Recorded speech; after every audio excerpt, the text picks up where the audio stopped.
सम्पूर्ण गुटका लभरहरू नमस्कार।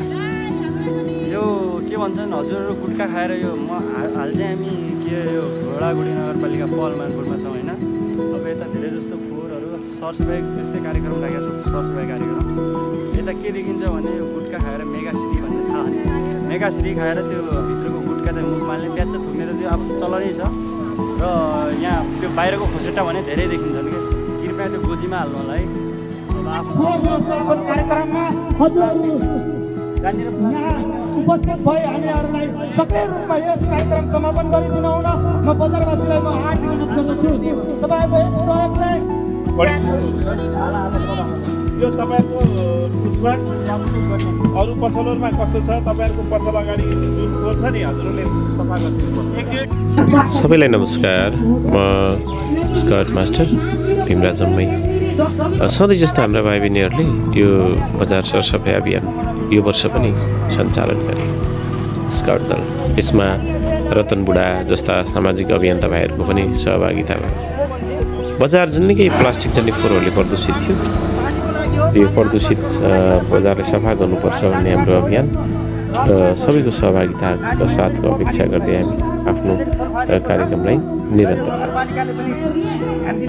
बजार व्यवसायी जगन्नाथ क्यावली लगायत बुलबुली बौली क्याम्पसमा अध्यक्षत केही भाइहरूको पनि सहभागिता देख्दा उत्साह लाग्यो र कतिपय आफ्नो पसल अगाडि सरसफाइ तपाईँले चाह्यो भने र तपाईँको यो टिमले चाह्यो भने पक्कै पनि अवसर हुन्छ।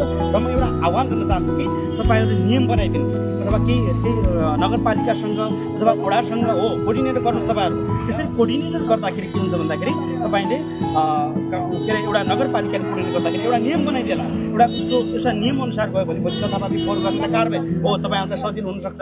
कारबाही गर्ने एउटा नियम बनाउनुहोस्, एउटा भनौँ न उनीहरूलाई चाहिँ कारबाही गर्ने दायरामा ल्याउनुहोस्। यस्ता यस्ता कामहरू गऱ्यो भने तपाईँ सफल हुनुहुन्छ।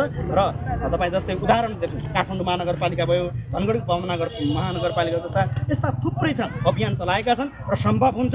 र तपाईँले चाह्यो भने पक्कै पनि हुन्छ। तपाईँ एकदम लागिराख्नु भएको छ। यसलाई म तपाईँलाई धेरै धेरै धन्यवाद दिन चाहन्छु। यो घोडागुडी स्काउट परिवारलाई तपाईँलाई धेरै धेरै धन्यवाद दिन चाहन्छु। यति राम्रो काम गर्नुभएको छ कि यसलाई मलाई आफै पनि आज गौरव फिल भएर मलाई सहभागिता जनाउने मन लाग्यो। तपाईँलाई धेरै धेरै धन्यवाद धन्यवाद। हाम्रा स्काउटका भाइ बहिनीहरू पसल पसलमा गएर सम्पूर्णलाई सम्झाउँदै हुनुहुन्थ्यो आफ्नो पसल घर आँगन सफा राखौँ भन्ने अभियान र फोहोरबाट हुने प्रदूषित कारणहरू सम्झाउनु भयो। 58 जना भाइ बहिनी सहित को सहभागिता रहेको यस कार्यक्रममा सम्पूर्ण सहभागी सबैलाई हार्दिक धन्यवाद आभार व्यक्त गर्दछु। र यसरी नै ऊर्जा र उत्साह तपाईँहरूका सकारात्मक कामहरू यो समाजका लागि बनुन्, हृदयदेखि नै आभार।